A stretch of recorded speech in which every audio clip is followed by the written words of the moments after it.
Hey YouTube, I want to make a video here about something that I noticed on the Woodmizer. Now this is from a standing position. If I look at that, you can see that like from where my eyes are, you can see that the line here, this line, it's right above my finger, the one that my finger's on, should be right at the 23, and it's just a hair above it. And what happens is when you build up a bunch of sap on the blade there, when you build up sap on the blade, you may be setting this, like say for instance when you turn your dial, right there where the big line is would be a full number, and it's supposed to be like at 23 there or whatever. We could turn it down, say like 18. Now you can see it's right on there at 18 now, but sometimes what happens is the dial is right on, but the cut is slightly off. And what's happening, I believe, let me just crank this back up there. What's happening is the sap is building up on the blade. Right there you can see it, it's pretty thick on there. The sap is building up on the blade, and it's also building up on the edge of the guide. And from what I can see there, I think that that's an easy 1/16 of an inch that you lose in doing your cut, so that you'll end up with not exactly what you need. So you need to, you know, when you're making your cut, the thicknesses and stuff. So you want to try and keep the blade clean. Now this pine that I was cutting, I had just cut the tree down and immediately within an hour had it on the mill. So it really had a lot of sap in it. My hands were covered in it. All the controls on the machine were covered in it from grabbing the flitches and throwing them off. But anyway, this can change, because if this pushes down, if you get a thickness of that on here plus a thickness of sap on the blade, it changes where the blade is. So because it's all set up to, you know, on your dial over there to work with where the blade rests, it can appear to be like, say you crank it to 8 inches and you go to make a cut, and you find out you're 8 1/8 or 8 1/16 inches. It doesn't matter if you're not worried and you're going to be planing the wood later, but it's nice when you don't have to plane construction lumber and you can just, you know, put it to use. So if it's off a little bit, you know, you kind of wonder why, and that's one of the reasons why it could be off. Now there's other reasons for this, but this is one that I've noticed, that after you clean the blade off, it pretty much goes away. So today I'm going to be sharpening the blade as well as cleaning it. And the back side doesn't need any cleaning, it's this side here, the side that goes under the rollers and stuff like that. Okay, so let me just put this camera back down, and I'll let you watch me do a little bit of sharpening here.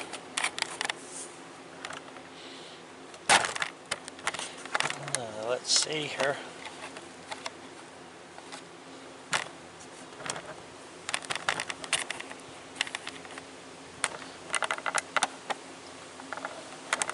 Yeah. Okay, so once I spray the blade and clean it off, and you really don't don't worry too much about cleaning these edges off here. Let me crank this up a little higher so it's more where my eye level is.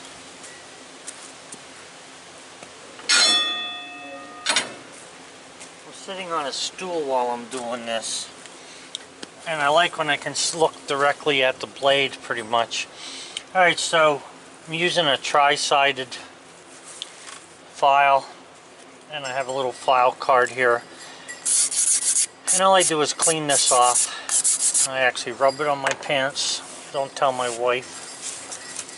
But so then I'll just take it and look at this close, find that angle that's there, and just a couple of movements, and then I'll cut the gullet inside here. Now here's the thing, when you cut this gullet, you can literally see if you're holding the file straight or not. Because if you don't get a full shiny piece of metal there, like what you're seeing here, if you don't get a full shiny piece of metal and it's shiny on the top or whatever, if it's shiny on the top, you're holding the file this way too much. If it's shiny on the bottom, you're holding it that way too much. So what you want is you want to get that whole tooth to come nice at the same time. And sometimes also you can just drag the file, just a very light drag, to get the rollover that you sometimes get from filing this. And like I said before, all I do is see if it catches my fingerprint mark. If it does, I move on to the next one.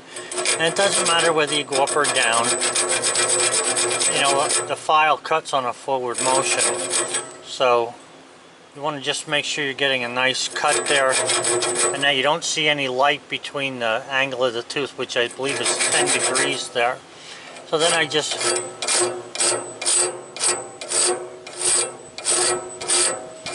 as long as you're getting a full shininess there, you know you're hitting the whole tooth. And again, if it catches my fingerprint, I'm happy with that. And like I said, you can take, and just a light touch will take care of any rollover in the metal that you get on there, and it's very little. You can tell when you have to run your card, your file card over the file, because it's not making that nice little cutting sound. And you want to try and keep the file from not going over top of this and hitting the other tooth. Try and keep it flat and just a nice even cut.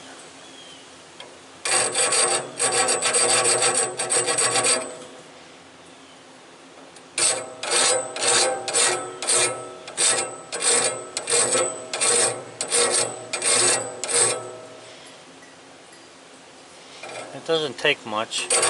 You can tell if you need a little extra there, if it's not pulling on your finger properly.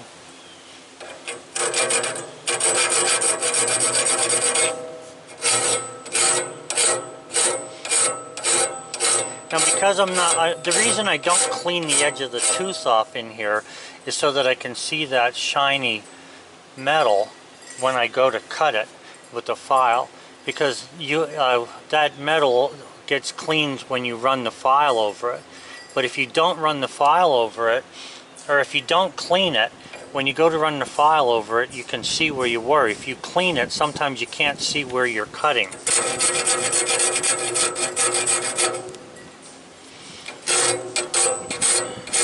Now when I hit that metal, I don't think I hurt any teeth really bad.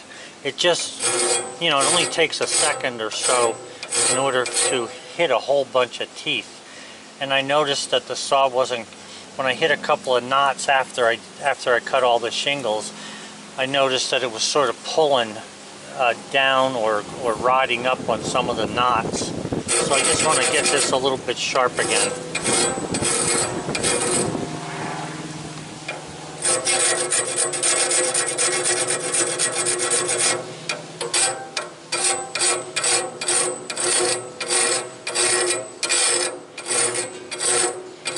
Now I had set this blade here 2 sharpenings ago, and I'm not going to worry about doing it now, because it seems just by eyeball I can tell that the set looks good on it.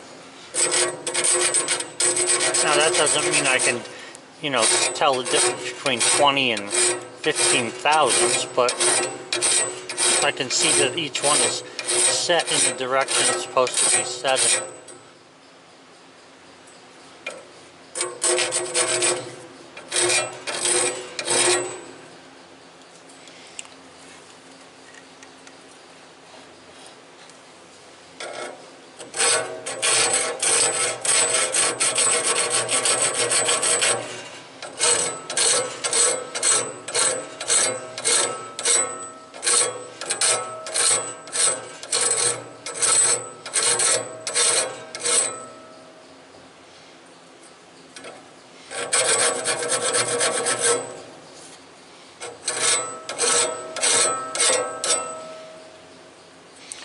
And again, when you feel like the file feels fine to me, but you can see there's some stuff built up in there.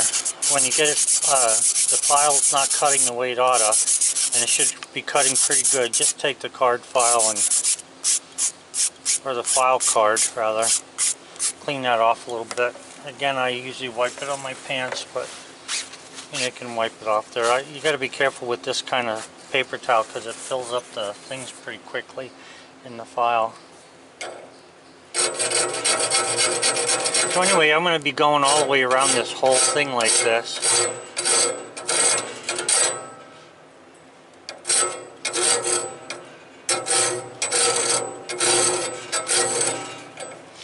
I think it makes it a whole lot easier to leave this saw blade on the saw, because what happens is it's taut already. You don't have to worry about where you're going with it or having it fall down or anything like that.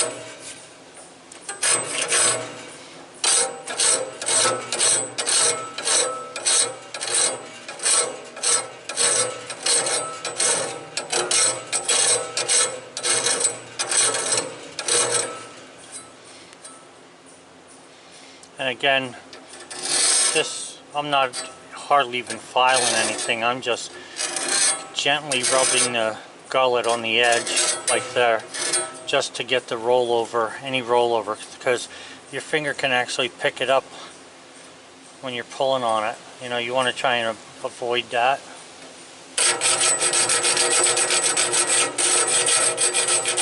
One thing I like about sharpening these blades by hand is that you really get a chance to look at every tooth and determine if any teeth are bad. I don't see how a machine, when you're using a machine to sharpen, how it would pick up any really bad teeth. Because when I see a tooth that's broken off or whatever, what I do is I take a round file and I deepen the gully on this edge, and I can form a new hook for a tooth. It's not so much that it's cutting exactly like the other ones, but what it is doing is it's cutting something, not that it's just dragging along for the ride. So, you know, again, you want to, as you're going, clean the blade, make sure you don't miss any teeth. Like I said before, I do like this silicone stuff. It seems to work pretty good. And then you just take a knife blade and just rub it along there.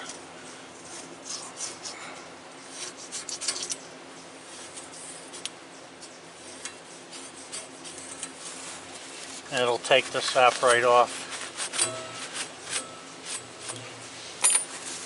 And that's what I do. And I've had no problems with this. So once I sharpen these, like once it's sharp, like these are right here, I go all the way around. When it's sharp, I can cut any kind of wood that I've come up against so far. The hardest thing to cut, it seems, is maple that's very knotty. White oak is hard to cut all the time, but it just breezes right through it. So, and the pine, it really runs through the pine. You can tell that on some of my videos with the chainsaw, how fast the chainsaw cuts pine. And this basically does the same thing. So guys, by the way, I had put on this piece here, I put a block in here and bolted this in, thinking maybe I could keep some of this out of here, but that doesn't work. So I took the block back out, because what was happening is it wasn't throwing the sawdust out the chute, it was actually laying right here, which is part of where the track goes. So I didn't care for that, so I took it off. So, you know, you also want to clean this up and some of the other parts here while you have it open. Alright YouTube, that's it for today. It's going to take me about an hour to do this, so I'll talk to you later. Thanks for watching. Bye. Oh, and by the way, I did get a lot of the comments about making the siding tool, and I've looked at a lot of the videos that you referred me to, and I'm coming up with an idea. I hope to have it done in a couple of days. Alright, bye.